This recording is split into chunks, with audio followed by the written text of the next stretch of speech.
I just want to ask a question first before I start, which is how many people, if you turned up to work tomorrow and they said, we're going to be doing co-design and this facilitator that we've got to get this all going with your consumer engagement and everything else, can you do it? How many people would confidently put up their hand and go, well, of course I know all about co-design, I'm sure that I could do that. How many people in the room could do that? I now discover that Jen could do that, which is really good to know. Oh, Gillian, yes, yeah. So I'm kind of hoping that I'm hoping that if I forget what I've got to say, any of you will stand up and take over. It's interesting, the words co-design, we hear them a lot today, and I see, in meetings you see it happen, we say, we're going to use co-design, and people nod. And I'm thinking that they're nodding and going, yes, that's great, I think, but please don't ask me anything about it, but it would be a really, really good thing to do. So what I'm hoping to do today is just really talk you through some of the basic principles. I'm going to do that in my own way. So this is something that I'd like to point out that I've shamelessly taken without changing any of the wording, but well referenced, from Hilary Boyd and Stephen McKiernan, Bernie Mullen and Andrew Auld, who have done a lot of work in New Zealand around co-design. And it really gives us the what I think is the important principles and the bits that can make co-design, I think, rather scary, which if you take great attention to it, it says it encourages patients to take an equal role. Equal role are strong words, just snuck into that sentence. And it strongly focuses on designing services around patient experiences. So you've got equal role, patient experiences, and a move to service design rather than manufacturing environment as your base for working. So we can all read those things about co-design and go, yes, well, that's very good, and co-design is wonderful, but what does it mean? Well, I think it kind of means this. Co-design hits you right in the feels. When I used that expression, my 16-year-old was distraught that I used it because I'm too old, and was actually bemused to find out that I really knew what it meant. What I think it means for co-design is that it puts us in an uncomfortable and certain place. Because if we go back to what we're really talking about, having an equal role in changing or designing services with patients, listening to patient experiences, whether you call them stories or narratives, whatever it is, and using different techniques to measure things and collect data, really hits us all in the feels. As health workers, it's uncomfortable. When you hear the stories of consumers or of staff, it's uncomfortable. And I think, I'm just going to put it out there, the form holds a great attraction as opposed to doing this other stuff. So we all know the other stuff has to happen, but the form is a lot safer. And I think, with due respect, I don't think there's any work lost on doing the form, but I think that's why our tendency is to move in that direction. There's another thing, I just want to share this because Jenny said she'd shout at me if I don't share it. It's just a story about shared goals of care. Now, as you do when you work in health, you spend a long time thinking, like, what are we going to call this work stream? What are we going to call this?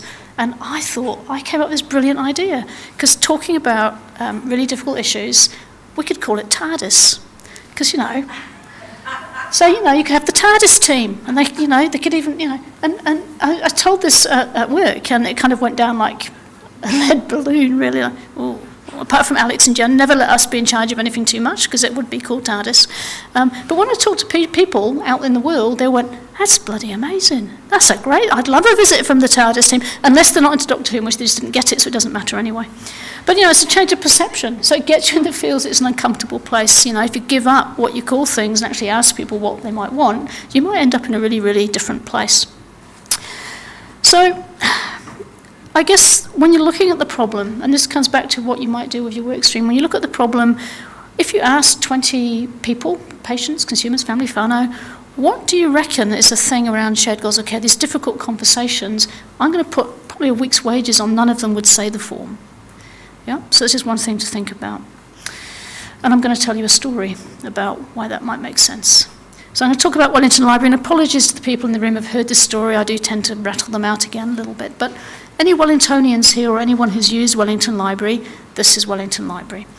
And one time last year I went to a lecture about physics. I've no interest in physics whatsoever, but I got dragged along like you do because one of my children is really into physics and my partner's into physics. So I was sitting sleeping in the back of the James, whatever it is, theatre. And then they started to talk about patterns and systems, and I'm really quite interested in that. So my head shot up and I thought, oh, I'm interested in physics. Isn't that amazing?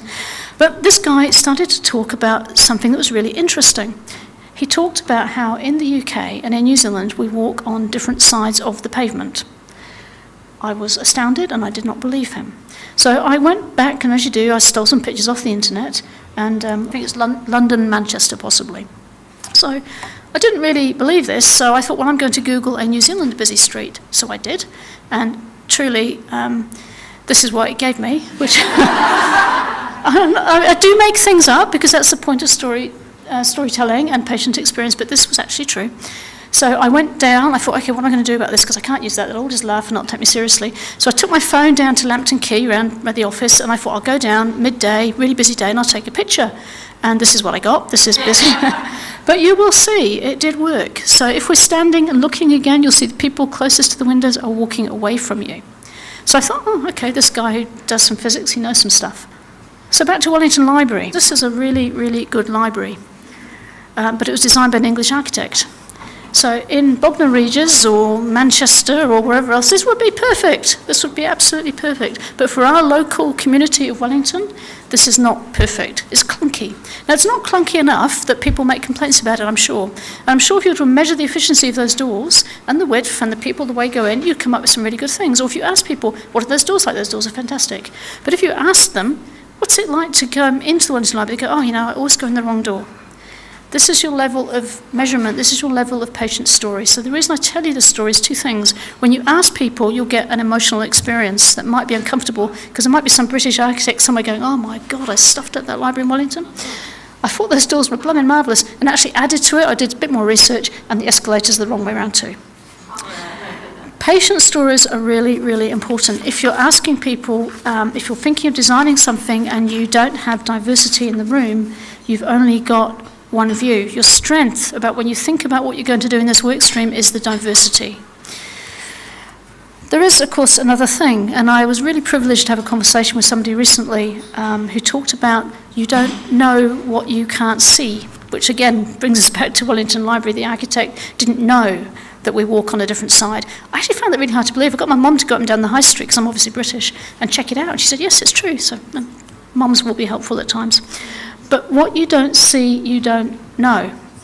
Now, I had a conversation when somebody pointed that out to me, and they gave me a story, and I'm going to tell you in a story form. I'm not going to beg the accuracy of it. But what she described was her son had cancer, and he was in what I call, in my non-medical way, in the active stage of dying. So he was dying. So he was in a hospital situation, and I understand that his pain was very difficult to manage. So she was telling me the story about how he was in a lot of pain, and he was probably hours away from dying, and he was Māori, and he was seeing his ancestors, so his whakapapa. And this, of course, is very, very important.